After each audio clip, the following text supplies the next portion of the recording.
పొగాకు రైతుల సమస్యలను తెలుసుకునేందుకు పొదిలికి వచ్చిన వైఎస్ జగన్పై కుట్రపూరితంగానే టీడీపీ రాళ్ల దాడి చేయించిందని వైఎస్ఆర్సీపీ ఎస్ఎస్ఎల్ అధ్యక్షుడు మాజీ ఎమ్మెల్యే టీజేఆర్ సుధాకర్ బాబు మండిపడ్డారు.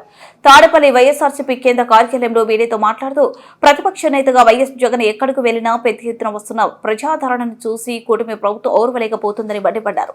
దీనిలో భాగంగానే పొదిలిలో ఒక ప్రణాళిక ప్రకారం జగన్ కాన్వాయ్లో అరాచకం సృష్టించేందుకు హింసకు పాల్పడ్డారని ధ్వజమెత్తారు. పొగాకు వేలం కేంద్రానికి వైఎస్ జగన్ వేలాది మందితో ర్యాలీగా వస్తుంటే టీడీపీ దాడులకు తెగబడింది. కొంతమంది నల్ల బెలూన్లతో నిరసన తెలిపే పేరుతో ముందు నిలబెట్టి వారి వెనుక రాళ్ల కుప్పను ఏర్పాటు చేసి ర్యాలీపైకి రాళ్లతో దాడి చేశారు. ప్రకాశం జిల్లా రాజకీయాలలో సువర్ణ అక్షరాలతో లిఖించదగిన సంఘటన. ఎందుకు అలా చెప్పాల్సి వస్తుందంటే, నాకు తెలిసి ప్రపంచంలో భారతదేశంలో రైతులకు పరామర్శలు చాలా జరిగి ఉంటాయి. నష్టపోయిన రైతులను పరామర్శించడానికి చాలామంది రాజకీయ నాయకులు వెళ్ళుంటారు. చాలా సందర్భాల్లో ఇలాంటి సంఘటనలు జరుగుతుంటాయి. కానీ పొదిల్లో జగన్మోహన్ రెడ్డి గారి యొక్క పర్యటన, అది వాళ్ళ అవసరమైతే, నేను కష్టంలో ఉంటే, బాధలో ఉంటే నన్ను ఓదార్చడానికి, పరామర్శించడానికి ఓ నిజాయితీ కలిగిన నాయకుడు వచ్చాడనే ఆనందం వాళ్ళ కష్టాన్ని మర్చిపోయేటట్టు చేసింది. వాతావరణం కూడా పూర్తిగా అనుకూలించింది. కుప్పల తెప్పలుగా రైతన్నలు జేజేలు పలుకుతూ మా అందరి అభిమాన నాయకుడిని హెలికాప్టర్ దగ్గర నుంచి, ఆయన అసలు కారులోంచి దిగితే భుజాల మీదనే తీసుకెళ్ళి ఉండేవాళ్ళేమో, అంత అభిమానాన్ని చూపించారు రైతన్నలు. ఎటు చూసినా రైతులే, పొలాల్లో నుంచి, ఇళ్లలో నుంచి, ఇళ్ల మీద నుంచి.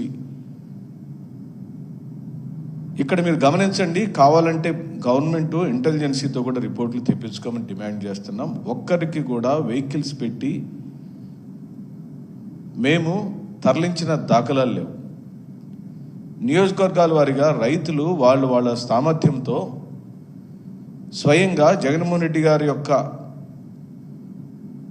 పర్యటనను చూడాలని, దానిలో పాల్గొనాలని స్వచ్ఛందంగా తరలి వచ్చారు. అది చూసిన మేము, ప్రభుత్వం మీద వ్యతిరేకత ఉంది అని మాకు తెలుసు, కానీ ఒక్క 12 నెలల కాలంలో ప్రజాస్వామ్యంలో ఎన్నిక కాబడిన ప్రజాప్రభుత్వం మీద ఇంత పెద్ద ఎత్తున వ్యతిరేకత ఉందా అని ఆశ్చర్యపోయాం. ఓ పక్కన ఓ 40-50 వేల మంది ఒక వీధిలో నుంచి ఒక ప్రవాహంలాగా వెళుతున్నప్పుడు మీతే ప్రోత్సహించబడి చంద్రబాబు నాయుడు గారి ఆఫీసు, తెలుగుదేశం పార్టీ ఆఫీసులో నుంచి వచ్చిన డైరెక్షన్స్ ప్రకారం రాజకీయ ప్రేరేపితమైన కార్యకర్తలు వాంటెడ్గా కావాలని సమసిపోయిన అంశాన్ని, మాకు సంబంధం లేని అంశాన్ని, ఏ మాత్రం జగన్మోహన్ రెడ్డి గారి పర్యటనకు సంబంధం లేని ఒక అంశాన్ని ఎత్తుకొని 40,000 మంది వెళ్తున్నప్పుడు ఓ 40 మంది ప్లకార్డ్స్ పట్టుకుంటే, మీరు నిజంగానే చెప్పినట్లుగా మేము దాడి చేయాలి, దాడి చేశామని మీరు చెప్పినట్లయితే ఈ సంఘటన ఈ విధంగా ఉండుండేదా అని ప్రశ్నిస్తున్నాం. ఇంత అన్యాయంగా మాట్లాడతారా? సాధారణంగా చంద్రబాబు నాయుడు గారు గ్లోబల్స్ ప్రచారం చేయటంలో నిష్ణాతులని, లేని దాన్ని ఉన్నట్టుగా చూపించగలిగిన కళాకారుడని, వారికి ఉన్న అనుభవం మొత్తాన్ని కూడా అబోధ కల్పనలు